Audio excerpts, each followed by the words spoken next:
The mine collapsed in February 2016 with Pretty Nkambule, Yvonne Mnisi and Solomon Nyarende underground. This is the fourth festive season since the disaster. The miners and their families have been since camping outside the mine. Our reporter Tumelo Machogo spent the day with them.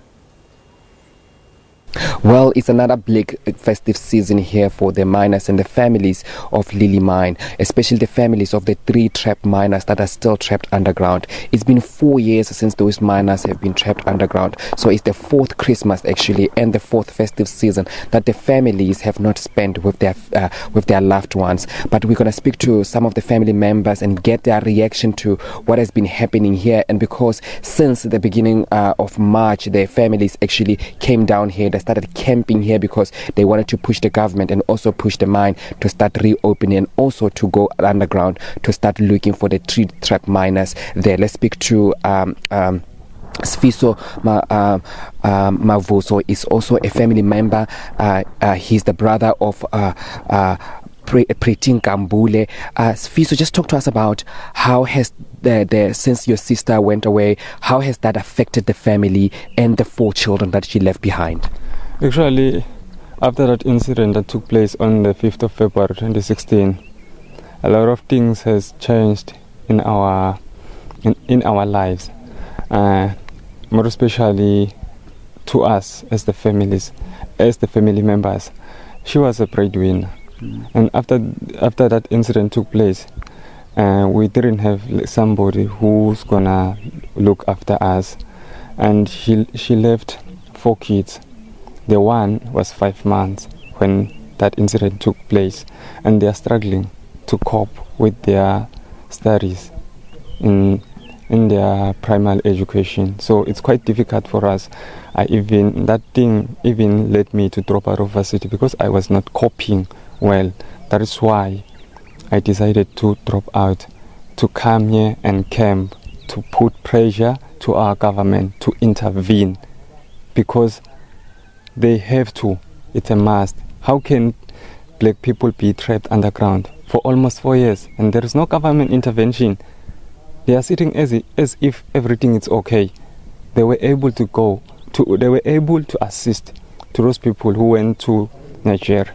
They were able to assist in the late cyclone that took place in Mozambique.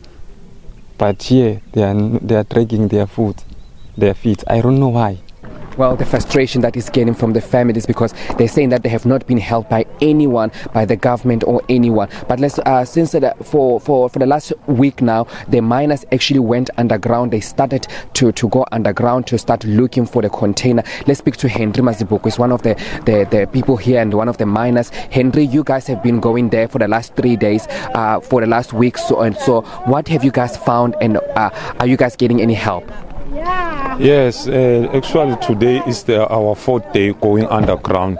So because on the 3rd day our last mission was that we did see one object which is from the surface. So our focus was to go and dig, targeting that object. Unfortunately today, when we get underground at 5 level, we met that the road that goes to where we're supposed to do our job is closed. They've blasted. We suspect sabotage, so we cannot go through to our destination. So we are back here planning as to how are we going to remove those big rocks so that we continue with our mission to retrieve the container ourselves.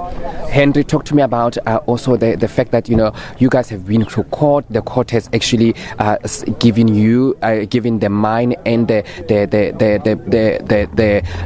people that want to buy the mine that Section 11 that was actually supposed to be given to them has already given to them. But what is delaying the process for those people who want to buy the mine to come here and start mining, and actually to come here and start retrieving the container that it's probably still carrying the 3 miners? The situation is like this, if I can put it in an example, is that like if I'm selling you my car, so then we agreed that you are selling this car to me, it costs 70,000 rand in total. What we do initially, you give me the car, I give you 50,000 rand, and we draft an agreement that if I come back and pay the balance of 20,000 1,000 rand, and then you hand over the papers of the car to me. So what happened in this situation is that after the receival of Section 11C, the seller didn't agree to receive the balance and hand over the share certificate to the buyer. So that's the situation. But our position is that in terms of the court issues, we at court, our issue, our mission, our demand are not addressed in court. What is addressed in court is ownership of the companies or the mines. So what we want is only three things: to retrieve our fellow colleagues, be brought back to surface, dead or alive, so that the families can decide what to do with them. And secondly, we need to be paid our outstanding monies owned by Vantage. And thirdly, we need our jobs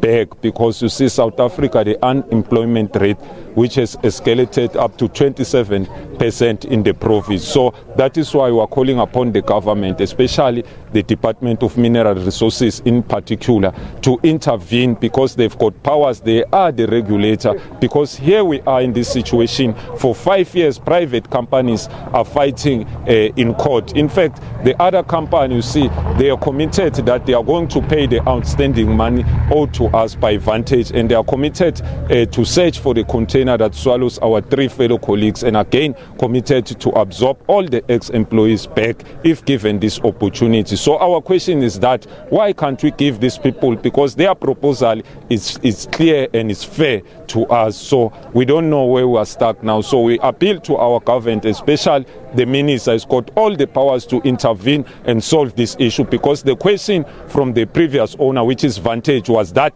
they even got money. So here's an investor, he's got the money. We did see the proof of funding, and this company has been with us since our suffering, still up until now. They are ready to open like next week if given this opportunity. Henry, thank you so much. Obviously, they want the government to start intervening, to actually come here to this mine and start intervening, but also because already the company that wants to buy this mine has already got the Section 11C, but they're still waiting for Vantage Gold, which is the mine that owns Lily Mine, to give them the share certificate so they can start with production here at the mine. Alexandra was